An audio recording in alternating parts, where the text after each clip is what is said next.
The Corps of Discovery expedition, led by Meriwether Lewis and William Clark more than 200 years ago, is still a defining event in the collective American consciousness. We remember the expedition as an adventure of science, one that sought to map a vast natural landscape and report back the wonderful new plants, animals, and landforms that were found there. We also remember how Lewis and Clark were courteous towards the Native Americans living on the lands they were passing through, how they sought cooperation at every turn, and modeled a kind of harmony with indigenous peoples that subsequent American history would completely discard. And it's no wonder we remember the expedition in this way. In the city of St. Louis, where the expedition began, statues honoring the explorers show them as benevolent, even friendly figures. A statue on the riverfront shows one of the explorers with his hat in his hand, held aloft as if waving at a friend in the distance, while his partner looks towards the horizon with optimistic determination. Another statue in nearby St. Charles shows Lewis with his hand on Clark's back as they both look off into the distance, a sign of intimate companionship that comes with names that are always associated with one another. And of course, both statues depict the exploration's dog Seaman, mouth wide in the most non-threatening of puppy dog smiles. If we weren't sure about the legacy of Lewis and Clark already, these statues would tell us that we have nothing to fear from these compassionate travelers. Equally as powerful in American pop culture, if not more so, is Sacagawea, the Shoshone woman who participated in the Lewis and Clark exploration as a guide and translator.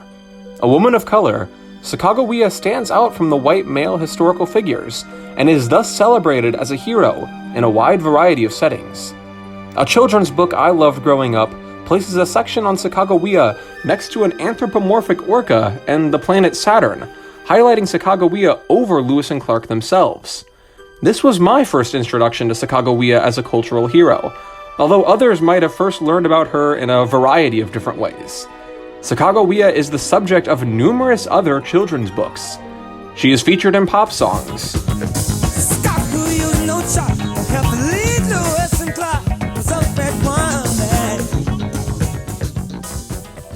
She is even a character in big-budget fantasy films, where she's treated almost like a celebrity. President Roosevelt, this is my friend Rebecca. And Anna. Hi. And this is Sacagawea. Wea. I think she has a few questions she wants to ask you. You rock. I am a big fan. What would you like to know? What's more, textbooks at all levels of education, from elementary school through high school, often play into and reinforce the existing commonsensical narratives about the Corps of Discovery, that Lewis, Clark, and Sacagawea were all part of a peaceful mission as ambassadors of peace, friendship, and trust. Even more serious academic settings can fall prey to these narratives. Popular documentaries about the expedition include these dominant interpretations. She's very important in a symbolic sense as a type of emblem of peace. Her presence as a woman with a babe in arms basically signaled the peaceful intentions of the Lewis and Clark expedition. Even institutions of higher education strive to honor expedition members as heroes, with Sacagawea being featured in Olin Library at Washington University in St. Louis. Materials designed both for education and entertainment all tell the American public the same thing. The Lewis and Clark expedition was a heroic moment in our history. Of course, this narrative is far too easy, and one that is much more reflective of our own time than the real historical events 200 years ago. Review of the original journals of men on the expedition will reveal that Sacagawea is not a prominent feature in them, with any details about her role being especially omitted from early published accounts of the journey. It was not until nearly 100 years after the expedition that white feminists reimagined Sacagawea as the true heroine of the story, framing her as an exotic Indian princess and inventing stories about her willingness to cooperate with the white explorers. What these invented narratives ignore is the fact that while Sacagawea herself is certainly worthy of our respect, the men around her were not her friends, but her captors. Sacagawea was one of 3 indigenous wives of Frenchman Toussaint Charbonneau, who treated her more like a slave than a spouse, physically abusing her in front of the rest of the crew. Sacagawea was a victim of human trafficking, having been taken from her people and traded to a white man as a form of capital, something that storybooks and textbooks alike leave out. How then can we trust the narrative of an expedition that was friendly towards Native Americans when an indigenous person on the expedition was herself the hostage of a white man? While accounts of Sacagawea might not have been widely distributed in the 1800s, a quote by William Clark denoting the Lakota as the vilest miscreants of the savage race went on to be influential in how the US government and ordinary settlers handled relations with the Lakota for decades to come.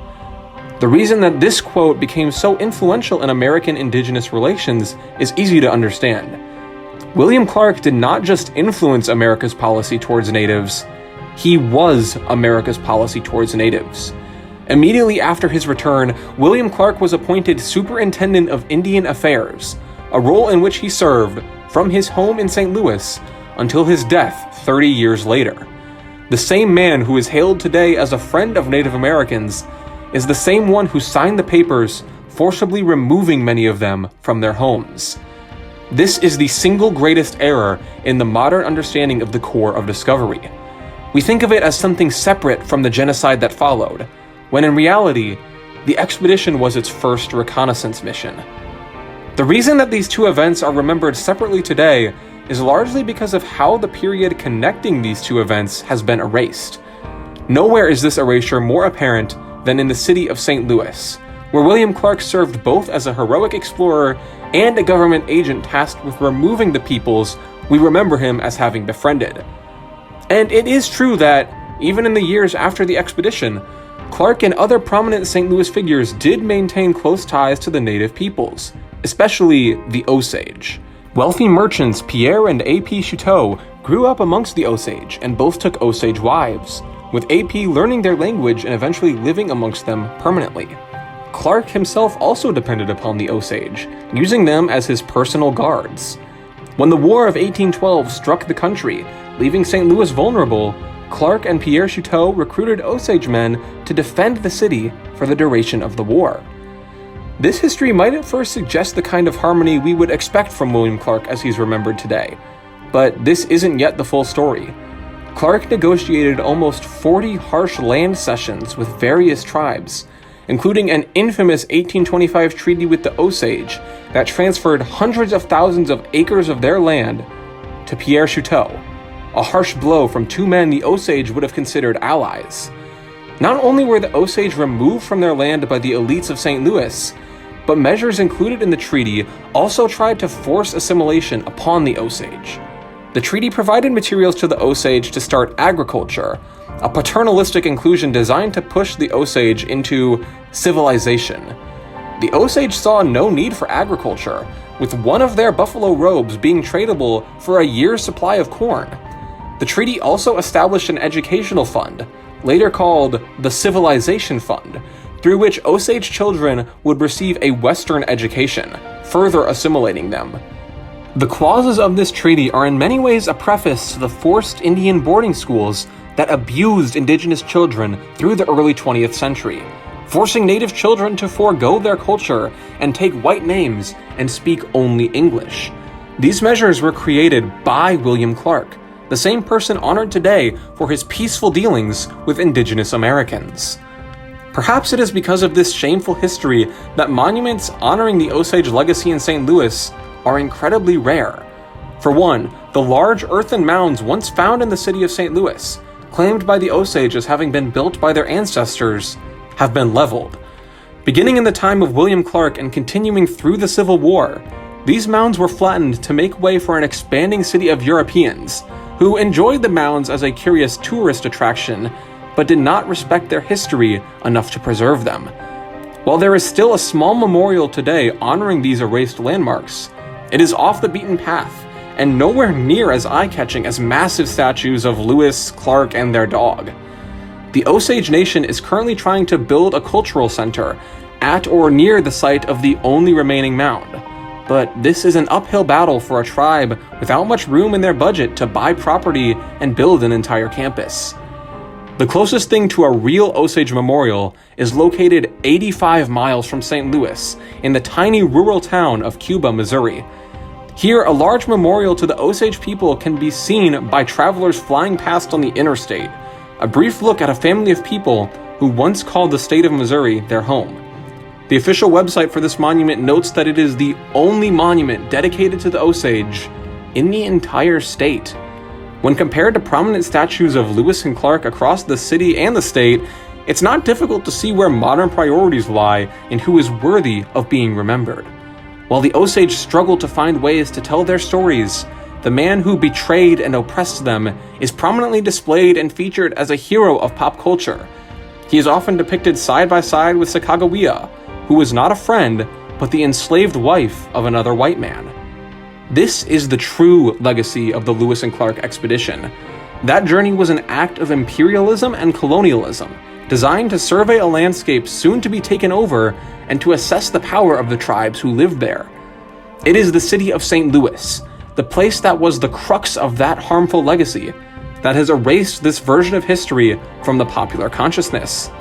William Clark lived here for decades, serving as a prominent government figure and influential local politician. And yet, he is only remembered for one 3-year expedition. If the city in which William Clark lived and worked cannot acknowledge his troubled career, how could anyone else? The people of St. Louis have erased almost all signs of the Osage legacy, and yet continue to remember Lewis and Clark only as heroes, one of the good parts of history. It is this city's responsibility to show the dark side of Lewis and Clark, to recognize that the Corps of Discovery might not have been so kind-hearted in its intentions. So far, the city has failed to uphold this responsibility.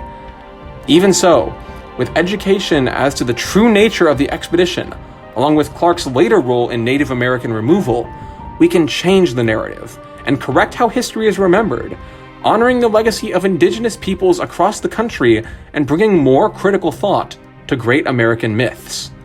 With this, the real legacy of Lewis and Clark will finally be remembered.